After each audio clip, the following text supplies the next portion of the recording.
鬼女もみじ。平安時代、奥州会津に友の笹丸と菊代という夫婦がささやかに暮らしていた。子のなかった二人は子宝を授かれるよう神仏に祈願していたが、願いは届かず、子宝を授かれるのであれば、鬼でも魔でもおすがりすると第六天魔王に祈願した。すると願いは叶い、かわいい女の子を授かった。名をクレハと名付けた。クレハは利発な子供で、成長に伴い教養を身につけ、琴を弾き、美しい娘に育っていった。その美しさは町中で評判となり、縁談を迫る若者が次から次へと現れた。その中の一人に源吉という豪農の息子がいた。源吉はクレハに恋焦がれるあまり、多額の支度金を準備し、強引に縁組を迫った。笹丸は困り果てていたが、クレハが天を仰ぎ呪文を唱えると、天からスルスルともう一人のクレハが現れた。笹丸とクレハはこのもう一人のクレハを身代わりに嫁がせると、支度金を受け取り、それを元手に一家で京の都に移り住んだ。一方源吉はというと、しばらくの間幸せな生活を送っていたが、ある日もう一人のクレハが蜘蛛の巣を払っていると、突然降りてきた蜘蛛の糸をつかみ、スルスルと天に昇っていってしまった。そしてもう一人のクレハは二度と源吉のもとへ戻ってくることはなかった。都に移り住んだ笹丸一家はというと、笹丸は五助、菊代は花田、クレハはもみじと名を改めて四条通りに住んでいた。五助は化粧品や髪飾りを売る商いを始め、もみじは琴の練習に明け暮れ、その美しい音色とクレハの美貌は都でも噂になっていた。ある日、四涼に来ていた右大臣源経元の奥方が、もみじの美しい琴の音色に聞き惚れ、自分の次女にと申し出てきた。奥方に仕えたもみじは、琴に勤しむ一方、その最地で、あっという間に局にまで上り詰め、やがて経元の目に留まり、ご寵愛を受けるようになった。そしてもみじは経元の子を宿した。その頃奥方は急に体調を崩し、病に伏すようになった。身を案じた経元は病が快方に向かうようにと比叡山で祈祷すると、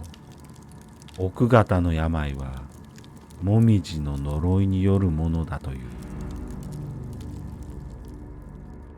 奥方に呪いをかけたとなると死罪は免れないが、常本の子を宿していたもみじは一家もろとも奥信濃に流されることになった。奥信濃の里に流されたもみじは、そこでもやはり都から流されてきた美しい姫君として噂になった。そしてもみじは里の者たちと交流を深めるにつれ、里の者たちのために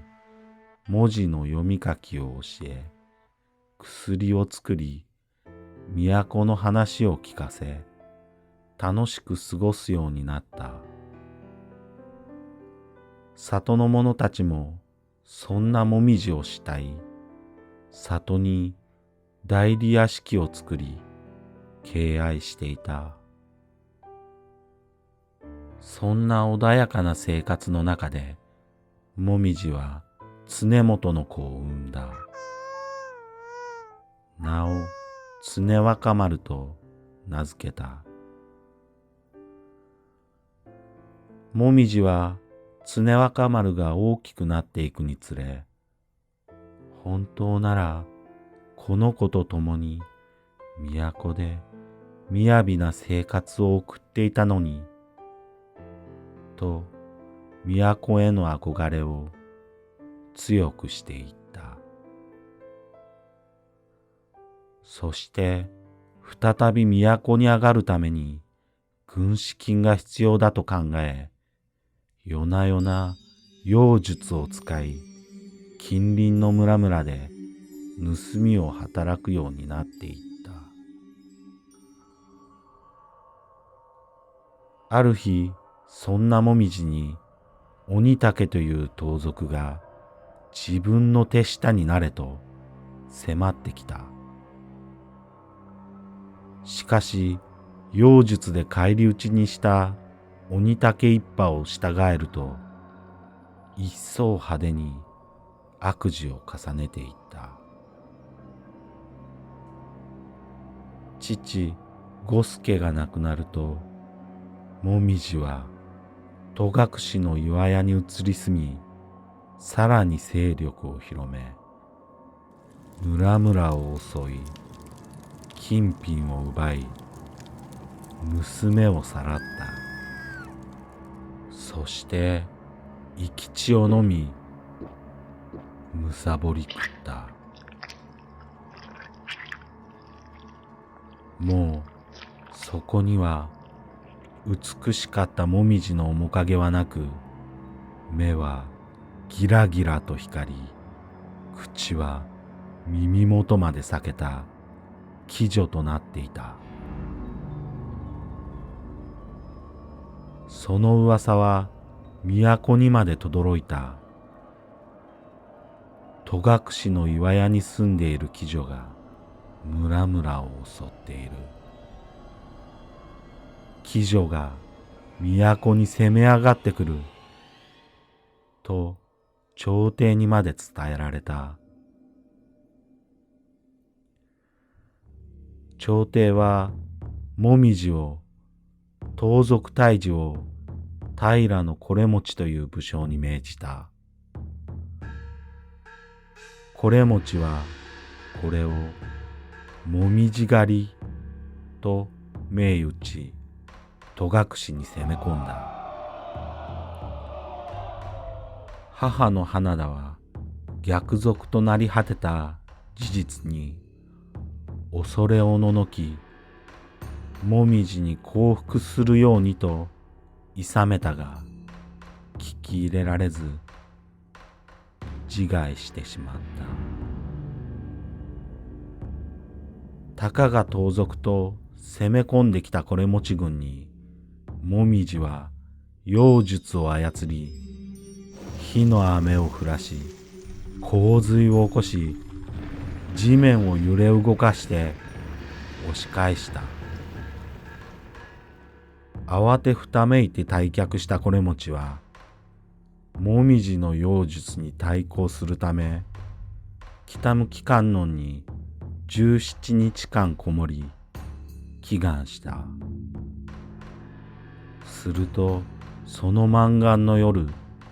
これもちの夢枕に老僧が現れた。老僧は戸隠山の雲の上に登ると、これもちに高馬の剣を授けた。夢から覚めたこれもちの手には高馬の剣が握られていた。一方、もみじの陣では勝ち戦の宴が開かれ、毎夜毎夜酒を飲み明かしていた。やがてこれもち軍が再び攻め込んでくると、もみじはまたのこのことやられにやってきたかと、先の戦と同じように妖術をかけた。しかし高馬の剣を手にしたこれもち軍に妖術は効かず、もみじの軍勢は次第に追い詰められていった。高馬の剣には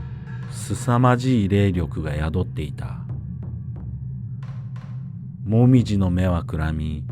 体はガタガタと震え出して止まらなかった。そしてこれもち軍がもみじの軍勢を蹴散らし、愛しい我が子常若丸が撃たれる姿が目に飛び込んできた。もみじはわなわなと震え出し、凄まじい形相でうなり声を上げ、真っ赤な火炎をまとい飛び上がった。これもちはすかさず高馬の剣を矢につがえると、怒り狂うもみじめがけて放った。高馬の剣はもみじの体に突き刺さった。もみじはそのまま力なく傾き、まっすぐに地面に落ちた。これもちは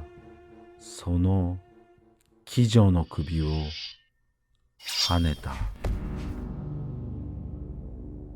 もみじは死んだ。安和2年10月25日、もみじ33の時であった。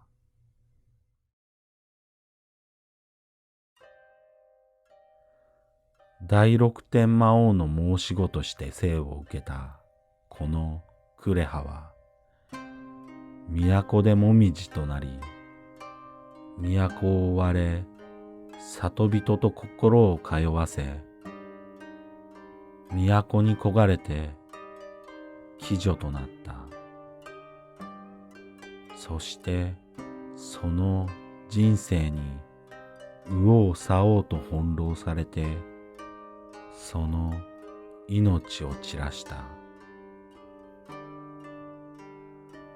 里人はもみじの死を嘆き、その里をきなさと呼んだという。山の木々はその美しい葉を真っ赤に染めて、ただざわめいていた。